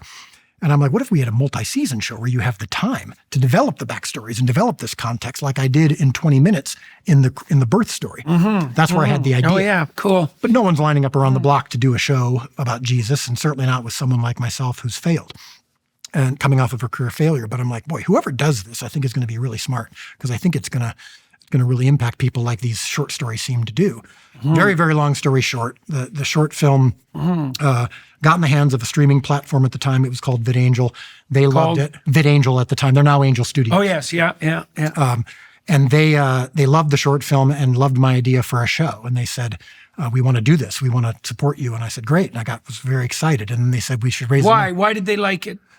They watched that short film and burst into almost uncontrollable tears. That's good. That's good. There's something. You hit a chord. There was something almost transcendent about what happened with that short film, that little thing I did on my friend's farm 20 minutes from my house. When they said, we're going to put it on social media and that will be the tool to raise crowdfunding. Right. So that was their idea, the crowdfunding idea. I thought it was a ridiculous idea. But loaves and fish. This Christmas, as we celebrate the gift of life, you have an opportunity to share the same gift with a mother and her baby. Imagine a young woman facing an unplanned pregnancy, feeling alone and unsure of what to do. She's searching for hope, and that's where Preborn Ministries comes in. Deanna already had 8 children and was in a tumultuous marriage. The thought of another child was more than she could bear. She tried to order the abortion pill, but by God's design, it never came. At 18 weeks along, Deanna visited a preborn network clinic. While getting her sonogram, her baby waved at her. Then she remembered that this was the baby that she had asked God for. God saved her baby that day, and he also saved her. This Christmas, for just $28, you can help save life. And thanks to a special matching grant, your gift is doubled. Just $28 provides 1 ultrasound, $140 sponsors 5. That means your $140 gift becomes $280, potentially helping 10 mothers and their unborn children. To support this vital work, dial pound 250 and say the keyword baby. That's pound 250, keyword baby. Or visit preborn.com/Jordan. Preborn maintains a 4-star charity rating, and all gifts are tax deductible. Join us in supporting this crucial work. Visit preborn.com/Jordan today.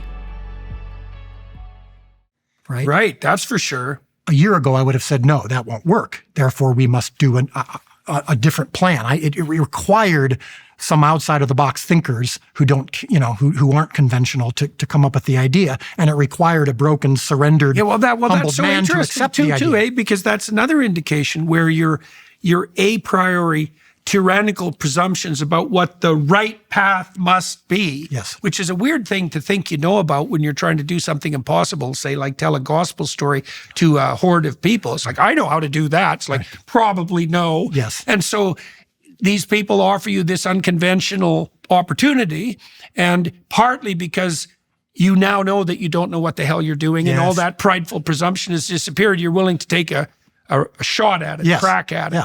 Yeah, that's my job is to provide this short film, and then to humbly request people, if you love this, you can contribute to season 1 of this multi-season Bible show. Right, that's an invitation. It's an invitation. Yeah. And for whatever reason, 16,000 people around the world contributed $10 million based on this little 20-minute short. And talk about a market test. Talk about a market test, You bet, man. but also talk about my wife a year later, once when we hit that $10 million mark and shattered the all-time crowdfunding record for media projects. And now it comes into understanding what we were being communicated a year earlier from God, which is, you're surrender. 5 loaves and 2 fish. Right. Well, that drives the point home even more, because, you know, what you just laid out, it's so interesting, because the story that you told in the last part of our discussion, the second half, parallels the first half almost perfectly, in that you noted that, like, the message to you was that you were supposed to concentrate on what you had to offer and not to pay attention to the outcome. Okay, then you notice that your proper offering, see, God tells Cain that if he offered what was best, he would be accepted. And so his message to Cain is, you're failing because you're not offering what's best. So that begs the question, well, how do you know what's best? Well, you said, look, I was willing to follow my intuition with regards to storytelling. I was following a path that I had known about since I was very young, this storytelling path. I was willing to use my imagination. I was willing to humble myself, to not do the Hollywood thing, but just to continue telling the story. Then I noticed that I was very good at this, and that people responded very positively to it, and that I was calm and interested while I was doing it, which is probably a good indication that, like, those, what other standards would you use for evaluating what the best you had to offer would be? And so that's so cool, because it's not what you thought, but it is what you experienced. Right. So now then you show the results of your film to what were they called? At the time, VidAngel. Now they're called VidAngel. And then it was Angel Studios. And they provide you with an unorthodox opportunity. And then the genuine fruits of what you had offered come to make themselves manifest. Right. That's so cool. It's so cool that those things are paralleled with that message that you got from Romania. Right. Okay, so you raise... But at no point during the process am I ever skipping steps. I'm still at the loaves and fish step. Yeah. So, we raised $10 million. Well, that's amazing. That's cool. The old me would have felt pretty darn good about myself and said, well, this should lead to then the next thing. Yeah, which would be the Hollywood film. Yes, no. Okay, now I'm tasked with making season 1. Do we know Okay, so now by then you're wise enough to not stop doing what you're actually good at in favor of this other vision that you had that would be... It's not surprising you had it, because you want to be a filmmaker, and there's the Hollywood model. But that obviously isn't the kind of filmmaker that you are. Right. And it turns out that the kind of filmmaker you are takes a very different pathway, but that there's tremendous opportunity there, which is exactly what happened with The Chosen. But I don't think it would have been possible. Well, no, it's not, I should say that again. I know it wouldn't have been possible, and I don't think God would have given it to me had I not had the surrender. It's as much about my own brokenness as it was about, you finally figured it out. You finally figured out what you're good at. Now you're ready to succeed. It's no, you finally figured out the surrender necessary to even be good at what you do. The show now is better than what I'm doing. Probably kudos to you for at least... What would you say? That's humility. You at least had the willingness to pay attention to what the failure might have been indicating without losing faith. Yeah, right. So that's good. Yeah, so that's a good thing. I've made a couple of good decisions. I'll give myself credit. I've made good 5 loaves and 2 fish. I'm not going to be falsely modest about that. But the feeding of the 5,000 not only is not something I don't think about while I'm doing it, I also don't take responsibility for it when it happens. I take responsibility for making really good 5 loaves and 2 fish. Yeah. I figured out the recipe and I catch good fish and God uses them and they're impacting people so that we get to that place where now I have the means to do season 1, yet still not knowing if there's going to be a season 2. Yeah. God never lets me get ahead of myself or feel comfortable with, well, now I've finally arrived. So we make season 1, and it takes some time to resonate because it's on a new app and it's hard to find. And, right. Well, you have a whole new distribution. of This course. is a whole new ecosystem Right. for filmmaking and distribution. Right. Right. So a whole nother episode could talk about the business assumptions that were wrong over and over and over again before God, we how many times we had to start all over to figure things out. But long story short, it was clear that when people did watch it, there was a transcendent response of some kind. I mean, it was clear that the emotion of it, the humanity of it. I consider my job to be twofold as a storyteller and as a herald. Number one, it's to take Jesus down from stained glass windows and to take the disciples down from stained glass windows into the formality of religion that sometimes can distance ourselves from Jesus, from a pure relationship with God. Sometimes, we say that we evangelicals sometimes say religion is about man's attempts to reach God. True relationship with true Christianity is about God's attempts to reach man. Depends on how, when you see the painting of Jesus, of God and the Father and Adam pointing at each other, who's reaching for who, right? And well, Adam is sort of going like this. Yeah. Well, we evangelicals look at it like God's reaching for Adam and he's accepting it, right? He's receiving it.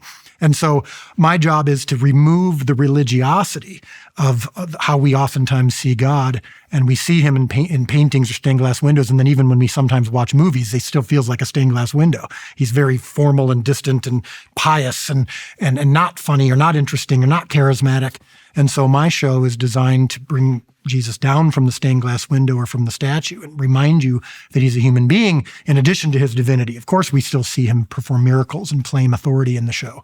But I'm curious for you, as someone who is so intellectual, when you saw Jesus, for example, in The Chosen, brushing his teeth in a stream, or winking at a friend, or laughing at the wedding at Cana when, before he does the miracle, he's dancing with his friends, and then it turns out ultimately the miracle comes down to a favor for his friends because his mom asked him to. Did you find that didn't diminish his divinity, or did you find that it enhanced it? Or I'm just curious for someone like yourself, because for most people who watched it, it was revelatory. The first thing I would say, my first response to The Chosen, which I started watching in part out of curiosity and in part because it had become a cultural phenomenon, and I was curious about that. Well, and how many people were telling you? Like, you probably had viewers and listeners going, yeah, well, there was buzz everywhere. Well, because Christians all over the world have looked at you for the last several years as almost like a gateway drug into Christianity, but still hoping, when is Jordan Peterson, like, do you believe? Have you bent the knee? Right, I know. How many people have asked you? Yeah, how many Christians have you met have gone, so do you believe Jesus rose from the dead? No, they ask me something worse. The question usually is, do you believe in Christ exactly the same way I claim to? Right. It's like, yeah, people are competing for Dr. Jordan Peterson to bring them into their fold the correct way. Yeah, well, and that's, that's fine, I suppose, but it's there's something very sweet about it, too. Well, yes, that's what I mean by it being fine. It's just, it's something like, look to your own salvation. That's my fundamental attitude towards that. With regards to The Chosen, I mean, I was watching it with my wife, and she had undergone quite a profound religious transformation not too long before we started watching The Chosen. And so, what about your daughter? Because Michaela had a similar. She just decided to surrender and give her life to Jesus, and then she had a very powerful experience that preceded that, and so But I watched The Chosen with Tammy, and so I was watching her watch it and seeing her response. The first response I had was relief.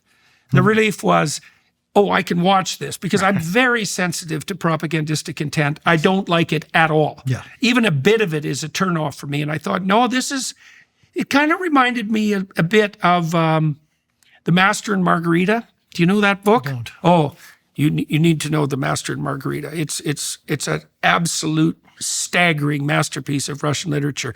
It's a story written in the 1930s by a man named Bulgakov. Satan comes to Earth in the Soviet Union, and he can do whatever he wants because no one believes he exists. Sure. And then there's a backstory. This is why it would be so relevant to you. Bulgakov tells the story of Christ and his experience with his disciples in a manner that's analogous to what you're doing. And it's a brilliant book. It's like Dostoevsky level brilliant. Well, then that probably eliminates me as a reader, but I'll try. I think you'd find it. It's a fascinating multi-level book. And I also really like Nikos Kazantzakis' work. He did Zorba the Greek, for example, which is a book most people know about, but he wrote a variety of stories that have a very, is it The Temptation of Christ? Is that the name of the book? I can't remember at the moment. He did a variety of I wish I could help you. He produced a variety of stories that are similar to what you're doing with The Chosen. Sure. So I was, and then I thought, well, do I find this interesting, independently of my religious convictions or lack thereof? And the answer to that was yes. I really enjoyed it, which was really what I was hoping for.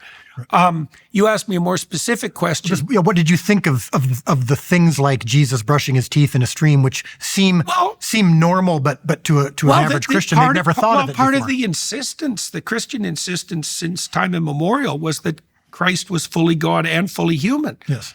So the human part needs to be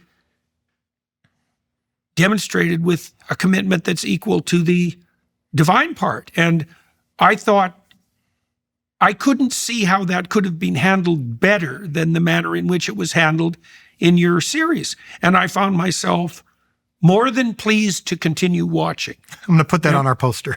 Well, it's a hard... Dr. Jordan Peterson, more than pleased to continue watching. Yeah, well, it was like I said, it was a relief because you avoided all of the cliched temptations of the easily parodied evangelical tradition. Yes. Right? That's a hard thing to pull off.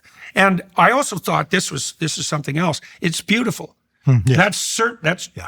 That's seriously important. The cinematography is top rate. The acting is top rate. Like the quality of the production is extreme because you can use it as an excuse. You know, you see another part of the problem with propagandistic religious entertainment is that it's often low quality and you're supposed to pretend that doesn't matter. You think it doesn't have to be good. So. Well, it's about God. So like how high quality does it really have to be? Right. It's like of the highest possible quality.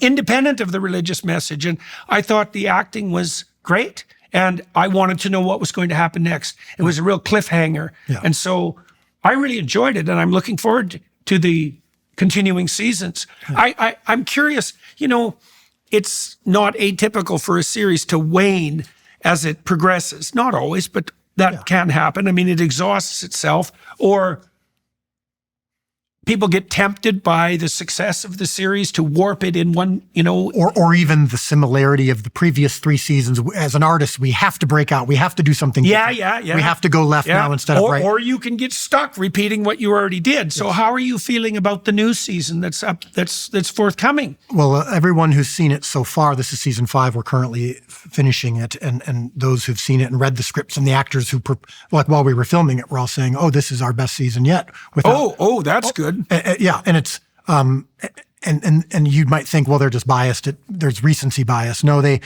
say no. They could get exhausted because they go into each season when they get the scripts, the actors and the crew going, oh, please be good, right, and expecting it to do what you just said, which is to start to wane. Yeah, and I would argue that we've gotten better as storytellers and as filmmakers. Now, to be fair, we're blessed by the story getting. I mean, season 5 is Holy Week. It's the most impactful and important week in the history of humanity. Right. And there's a big mouthful to chew. And you see Jesus show sides of himself he's never shown, which is turning over the tables of the temple and yelling and then willingly giving himself up. And you see the betrayer emerge. Judas breaks bad during Holy Week, right? And a million people both conspiring with Caiaphas. Yes, where we are now. And of course, in Holy Week is. In history, it was over 1 million people all gathered in one city, most of as many friends of Jesus as enemies, believers and people who wanted him killed, and they're all now in one powder keg. Right. So that makes a hot town and hot time in the old town tonight. So I can't take too much credit for the unique excitement of season 5. It's not necessarily that I'm a better storyteller, although I think I am, but it's also that the text is giving me so much to work with. But I think another thing that sometimes causes shows to wane is what you said earlier, which is they get enraptured by the success. And so I always am brought back to that moment back at 4:00 in the morning. Yeah. And I surrendered and recognized my own humanity and my own sinfulness and my own narcissism and my own need for surrender and my giving of all, and God strike my soul if I go back to who I was the day before. Right, no kidding. So because it's a very bad thing to be bad, but it's a much worse thing to return to being bad after you've recognized that was insufficient. That's a much worse. That's that parable about the servant who doesn't know what he's doing, being whipped with few blows, or the servant who knows what he's doing, being condemned to hell fundamentally. Right. Because it's one thing to be bad unconsciously, and it's another thing to have learned and then return, to your. And you just brought up what I think is a potentially strong, I don't know if I want to call it a conclusion to our conversation about the specifics of the show, but to an understanding of what I think makes the show work, which is that Jesus knows our hearts. He wants a relation. He wants a relationship with you specifically. So whether he's healing you, calling you to follow him, or rebuking you, it's not based on a paint by numbers, one size fits all. He knows what's in your heart. He knew what I needed to become the creator of The Chosen. It wasn't the same thing as someone else needed, right? He spoke to me directly, and my wife Amanda is here uniquely to make sure that I don't go back to who I was, the day before that moment. And so when Jesus calls us differently, I mean, the message of salvation is the same, but the calling is specific. And that's what you see in the show, is that when you see Jesus in the show, we've probably by season 5 have shown, I don't know, a dozen or more miracles, or more than that, callings, rebukes, all of that. But each time it's specific to the heart of the person he's talking to. And we do that cinematographically too. We shrink the moment so that it feels personal. And what everyone says to me when they recognize me in public, 9 times out of 10, and I'm not exaggerating when I say this, will say to me, "Thank you for the show," and they'll start to cry. And you experience this too. How many people, when they meet you, start to cry? Not because you're a celebrity, but because something's changed. Something's changed. Yeah. I've experienced that in my life. Well, we'll talk about this off camera, but some of the people in our lives who you've changed just from something you've said or written. And so people will come up to me and they'll start to cry. But 9 times out of 10, when they say something about the show, it feels personal. Yeah, right. It doesn't feel like I'm walking in, and I love St. Peter's Basilica. Great storyteller makes the archetypal personal. And that's what a storyteller does. And that's what I mean when I say I'm taking him down from the stained glass window. So I visit St. Peter's Basilica in Italy, and it's one of probably the most beautiful thing I've ever seen in my life. It's just beyond belief. It's jaw-dropping. It can be, to the wrong person or in the wrong place, it can be distancing. It can make you go, is this the only way to reach God, is to create this level of beauty, and he's up there on the ceiling, or he's in that painting and that structure? I can't access him. I have to be quiet as I walk through it. I have to admire it. I don't have a relationship with it. And I certainly don't have a relationship personally with him. And so what my job is, and what I'm experiencing myself, and what you see in the show is again what I talked about earlier, Jesus reaching for you. You might be reaching for him and think that you have to do this perfect thing, and that's oftentimes what happens in the Old Testament. It has to be perfect, perfect, perfect. Jesus comes in and says, you know what? It's never fully going to get there. It's never going to be perfect enough, so I'll do it for you. I will be that perfection. I will be that sacrifice. I will be the perfect sacrifice that Cain couldn't come up with. And so in doing that, it makes it personal and human. And so when Jesus is healing the woman who's been bleeding for 12 years, or he's healing the man who's been blind for so long, or he's saving Simon Peter from who is a believer, but who is focused on accomplishment and trying to catch as many fish as he can so that he can pay his taxes. And Jesus comes in and calls him to something greater, which is a fisher of men, not a fisher of fish. And all that is happening on a personal level, and it's causing people to respond emotionally. I guess that's partly why it seemed to me that you handled the miracles so well. It's not that you downplay them, it's that it's a weird thing, because you make them in some ways a matter of logical course. It's a weird thing to do with a miracle, but It's the inevitable result of the need. It's and the situation. Yes. And exactly. Right. It's that. Well, that's a strange thing to make the miracle appear to be, of course, the thing that would happen under those circumstances. Right. So my belief is that, as we've seen you, Jordan Peterson, over the last several years, come to grips with the suffering you experience, the physical suffering you experience, that when you kind of disappeared for a year, and those of us who were fans are going, how's he doing? And you came back out of that and described it and talked about it, and your relationship with your wife and your daughter and all of the stories that we keep seeing on podcasts. And you talk about a dream that you've had. I mean, all the things that we've seen and people asking you questions. Do you believe Jesus actually walked out of the tomb? Right? All these, it's watching. I think people feel more connected to you than ever because they're seeing not only these brilliant lectures that you've given and these books that you've written, but now I'm seeing you cry because you're describing a dream that you've had. And that makes me go, oh, now I want to hear even more. And now some of the stuff that you're saying intellectually and broadly actually makes even more sense, and I'm even more connected to it. And I believe that's who God is. I don't have the intellectual capability to do even some of the things you're doing in your gospel series for Daily Wire. But I know that God created and Jesus rose. And those two things are enough for me. They're not everything, but it's enough for me to go, if I know that and I believe that, truly, then that makes everything else make sense. And now I can see some of these mysterious things through a foundation that's secure and solid, and that I still do believe, even if I don't understand this story, I do believe God created, and I do believe Jesus rose from the dead. And so my job as a storyteller and as a herald is to make that palatable to the masses as much as possible so that they're not resistant to or denied the opportunity to explore because of things like propaganda or church hurt or even their own religion. Sometimes our own religion can get in the way of a relationship, a personal relationship with Jesus.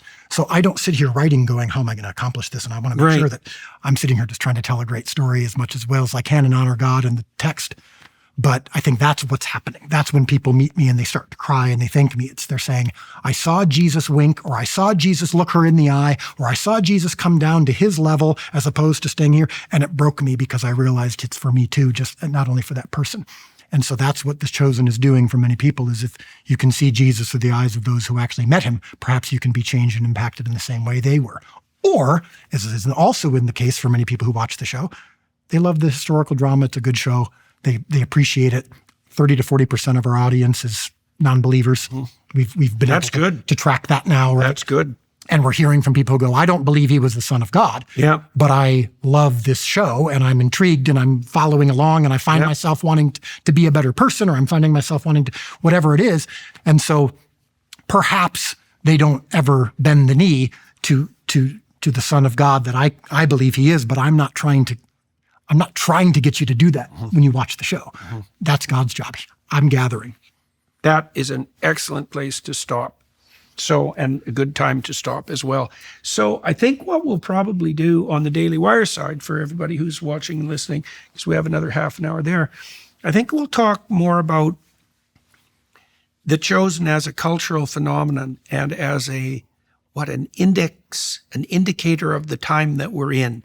Because everyone knows that the tectonic plates are moving at the deepest of all possible levels. And we see that manifested in the culture war and in the strange political times that we're in, but also in the, what would you say, in the sense that there is a transformation in the landscape of narrative that's reflected in part, let's say, in the evidence for something approximating a religious revival that's taking place in not only North America, but in Europe, in the West more broadly.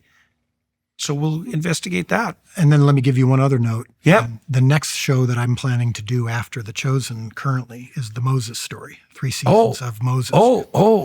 And some fans are saying, we wish you would go into the book of Acts next because that's a continuation of the story. Right. And I'm going, actually, we need to pause for a moment, take you back to the Exodus and to Moses, because Moses was Jesus is the new Moses. Right. Moses turned the water to blood. Right, so it's a prequel. Yeah, and so we're gonna because we reference Moses a lot in the show. Yeah. In fact, season 5, which is coming soon, is the celebration of Passover. And so while I'm filming the Last Supper, what are they doing at the Last Supper? well, they're remembering and honoring their heritage of the Exodus. And so it's very fascinating. So I don't know if there was a part of you that wanted to, you've got two shows, Exodus and the Gospels. Yeah. And so I don't you're think it's, doing them in the opposite order that we did them in at the Daily Wire. correct, right? but I'm also recognizing their cohesiveness. Right, right. So if you wanted to touch on that, I'm willing to do that as well. Yeah, that sounds like a fine idea. We'll do that as well. So join us on the Daily Wire side for the continuation of the story. Yeah, great talking to you. And it's so fun to be here in Caiaphas's house. How preposterous having this conversation. And I'm very much looking forward to the new season. And for those of you who are watching and listening who haven't seen The Chosen, watch an episode or two and see what you think. I really enjoyed it, and so did my wife. And I would say we're very picky about such things, especially if they have intent, and there was a marked absence of painful intent in The Chosen. And it's very gripping and very well done and dramatically satisfying. You were pleased to continue watching. And I was pleased to continue watching. Yes, exactly. So thank you, sir. Absolutely. Thank you to all of you for your time and attention today as well, and to the Daily Wire for making this possible.